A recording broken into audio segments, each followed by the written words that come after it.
Now, how we do this segmentation? To do the segmentation, we basically look at the four different kind of qualities. If you look at the picture, the one is about the demographic, about people, uh, what age, gender, uh, what kind of the bringing demographic qualities they are bringing. Then geographic, if you look at the downside, which country, state, or city you are living in. Psychographic, so which psychographic is connected to your how you think and how what the values, attitude, motivations is basically behind your actions. And then the fourth one is the behavioral. And so behavior is about what qualities, like what, how, and why you make a decision of purchase of any product. I have listed down some of the parameters of all these four uh, types of market segmentation, which you look at that. So you can look at the detail of all of them. I will take you through some of the examples with the brands. Start with the geographic market segmentation. So you can see that the Coca-Cola is a brand, it's a global brand, right? They're present in each, almost in each of the country. But you see that they have different beverages. They have some common beverages, and then they have some specific beverages for a particular country. Like for example, in India, they acquired a unique brand, Thumbs Up, because each country, each state has a different taste. So based on the geography, you may need to change your product, the customization, like the way McDonald did. So Mac Aloo Tikki is a unique product which is being sold in India, which actually was made for India. So that is how the geography, in the many cases, decide what product you are going to introduce. For example, you can see also the TV channels. The G News or G channel, GTV is present in almost in all the state of India, but different languages, because every state has different language to speak on. So that's how geography may decide what the product you are going to bring in. Then let's talk about a demographic. So demography, let's take an example of that characteristic, age. And you can see that there are different TV channels here. So based on your age, different channels are going to target you. For a kid, Cartoon Network; for a young person, MTV; maybe a person who is into job or into business, he would prefer to watch G Business or any business channel, news channels. And a person who is now in an old age, retirement age, he would prefer to watch some channel like Sanskar, Astha, those kind of channels where like he wants to gain the other knowledge. So that's the example. So that's how the demography can define, even the YouTube. So definitely this can't be 100% rule for each and everything, but what we look at while doing the market segmentation, we look at the common characteristic which most of the people in that group share. That is what something we target for. Now we look at the psychographic market segmentation. So on the left, you can see that the different, like we have identified, categorized, segmented people in different categories. We termed some of them as innovators, thinkers, achievers, experiencer, believers, strivers, makers, survivors. Now, each one of them have a different set of qualities in them, and that makes them target for different products. For a person who is an achiever, right, he is a target for brand like Rolls-Royce, who is going to give money like 10 crore or 15 crore for a car. Somebody who is highly successful in his career, who has a sense of being achiever, that guy would love to have a Rolls-Royce to showcase his success, right? Who will be the target customer for Tesla? Somebody who is interested to know, who's looking forward to go ahead with the latest technologies, somebody who is actively looking into technology, and that is innovators, right?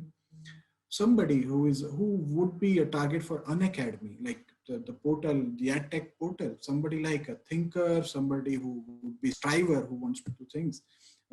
So that's how the customer for Unacademy.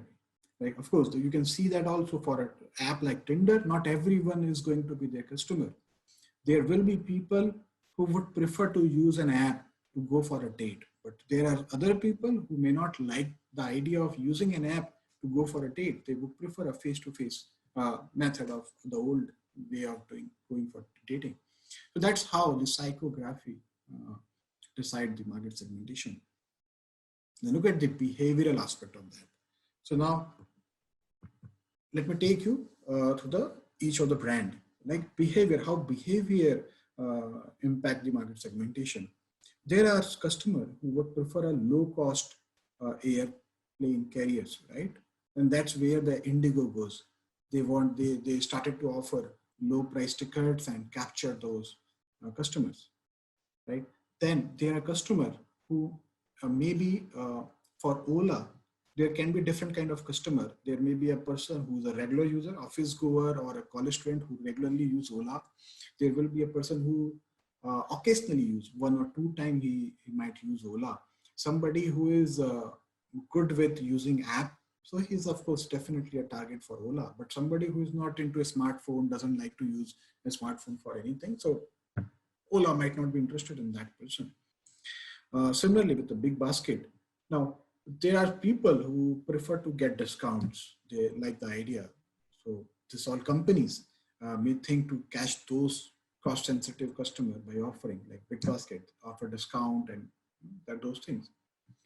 Then there are occasionally buying behavior like marriages or festivals. We plan to buy gold. That's when ton is tapped to those customers. This is the occasional behavior. Now, you may look at the customers who are going to buy, who is going to build his home, but he's not going to decide which brand of cement he's going to use. His engineer or the contractor will decide. So the person might be the decision maker, the customer might be a decision maker, or he might be a follower of another expert. So that is also the behavioral category of deciding the market segmentation. Now, when you identify that the who is your market segment, right? You have a product, might be you have, let's take an ad tech product. So I have been from the ad tech industry. So how I used to do that. So for me, if I'm planning to launch an engineering coaching, online coaching, then how I will do that, the classification based on this 4 criteria. The first thing, geographic. So I will decide the language which will cover the most of the geography. I have to see that the language with which I am making a product, how much geography it is covering. So if I use English, I may go to a large extent to the urban of the India. But I may decide to go out with the vernacular languages also. I may use Hindi or Bengali or Odia if I want to go more deeper into tier 2 or tier 3 cities structure, right? Then demography. So I'm very clear about who was going to use an IIT coaching, right? The consumer will be the student who is in 9th, 10th, 11th, 12th. The important part is 11th, 12th, and then maybe the dropouts. But the customer will be their parents who are going to buy that coaching, online coaching subscription for their kids, right? Then what are the psychographic characteristics? Who wants to use that, right? Those who are ready to use online products, who are savvy with technology, who are comfortable, maybe introverts, people who are, can sit on their chair for a long time. They are self-disciplined. This kind of people are my target customer. And then, of course, the behavioral thing. Now, behavioral thing, you might have seen Byju's and all, the topper. It's a very interesting case study in itself. On a behavioral part, when this all coaching, online coaching apps came up, they were like in a range of 40,000, 45,000 per year. So normally Indian parents cannot have that much money to spend on a single time thing. So that was a behavioral challenge for this products, this apps, that how to get 40, 45,000 from Indian parents. So what they did, they break it up in a EMIs, that they gave an offer that, okay, you can give this on an EMI basis. They're tied up with banks and financial institution to finance those fees. So that these are that's how we basically segment our market.